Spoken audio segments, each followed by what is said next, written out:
안녕 친구들, 오늘은 이제 조선 후기 사회의 이제 농민 봉기에 대해서 알아볼 건데, 이제 농민 봉기랑 뭐냐 하면 이제 농민들이 삶이 너무 힘들어서 자기네들끼리 이제 힘을 합쳐서 이제 우리 한번 변화를 만들어 보자 하고 자신들보다 높은 권력의 위치에 있는 사람들한테 도전하고 혁명을 일으키는 거야. 그러면 이제 농민 봉기 배경에 대해서 알아볼까? 가장 큰 요소 중 하나는 바로 세도 정치라고 할 수 있어. 세도 정치가 뭐냐 하면 왕 대신 왕이 장인어른 또는 외척, 즉 외부 세력들이 왕의 실질적인 그런 권력을 가지고 있었던 그런 정치를 말하거든.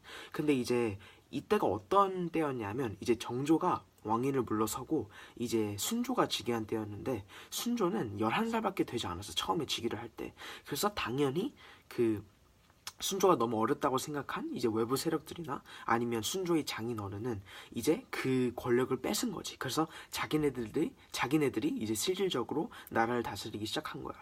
이제 그러면서 점점 더 농민들이 생활은 어려워지기 시작해서, 일반 국민들은. 왜냐하면 그 사람들은 자신들의 입맛에만 맞게 정치를 했거든. 그러면 이제 그 세도 정책의 중심에 있었던 인물은 누군지 알아볼까? 그거는 바로 순조의 장인어른이었던 김조순이라는 사람이야. 김조순이라는 사람은 당대 사대부 사람이었어. 그래서 김조순이 어떤 사람이었냐면 당시 또 화가로서도 일하고 있었는데, 좀 김조순에 대해서 좀 더 알아보자면 이제 화가로서 그 사대부 민가의 그런 격조나 아니면 지위를 과시하기 위해서 그린 옥호 정도라는 그림이 있어. 이런 그림인데 이제 간단하게 설명을 하자면 이제 자기네 집을, 한마디로 간단하게 자기네 집을 그려놓은 거야. 그래서 여기를 보면 A 부분이 어디냐면 이제 바깥마당이야. 하인들이 사는 공간. 그리고 B는 이제 사랑마당. 그래서 손님들을 불러들이고 뭐 손님들이 처음 들어오는 공간이야. 그리고 세 번째는 안채마당, C거든. C는 안채마당인데 이제 한마디로 말하면 우리 현대 사회의 안방 같은 거야. 집에 있는 안방 같은 거. 그러니까 집 주인이 사는 곳. 그다음에 마지막으로 이제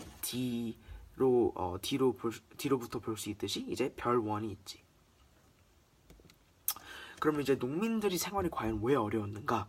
이제 세도 정치가 진행되면서 김조순과 외척 세력들은 이제 터무니없는 그런 농민들이 생활을 하나도 헤아리지 않는 그런 정책들을 내세우기 시작했어. 예를 들어서 첫 번째는 황곡제도야. 원래 황곡제도는 좋은 제도였거든. 그 의미는 괜찮아. 왜냐하면 이거는 농민들에게 봄에 곡식을 빌려줬다가 그거를 잘 키우고 나서 자신들이 돈을 많이 벌고 그 다음에 경작을 많이 한 뒤에 조금 이자를 붙여서 가을에 나라에 다시 되갚게 하는 제도거든. 근데 이게 이 세도정치 시대에는 악용이 됐어. 그래서 그 굳이 빌리지 않아도 되는 그런 농민들에게 일부러 곡식을 빌려주고 더 많은 양을 나중에 갚게 해서 농민들을 수탈하는 그런 제도가 바로 황곡제도였어. 그리고 다음은 전세라는 제도인데, 이제 전세는 토지에 내는 세금이야.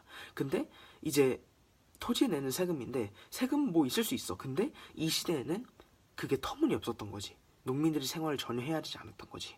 왜냐하면 그 토지가 경작이 안 되는 토지, 그러니까 농사가 잘 안 지어지는 토지나 아니면 버려져 있는 토지임에도 불구하고 세금을 매긴다던가, 그런 농민들의 수탈을 너무 일삼았기 때문에 농민들의 생활은 점점 더 이제 힘들어 가진 거지.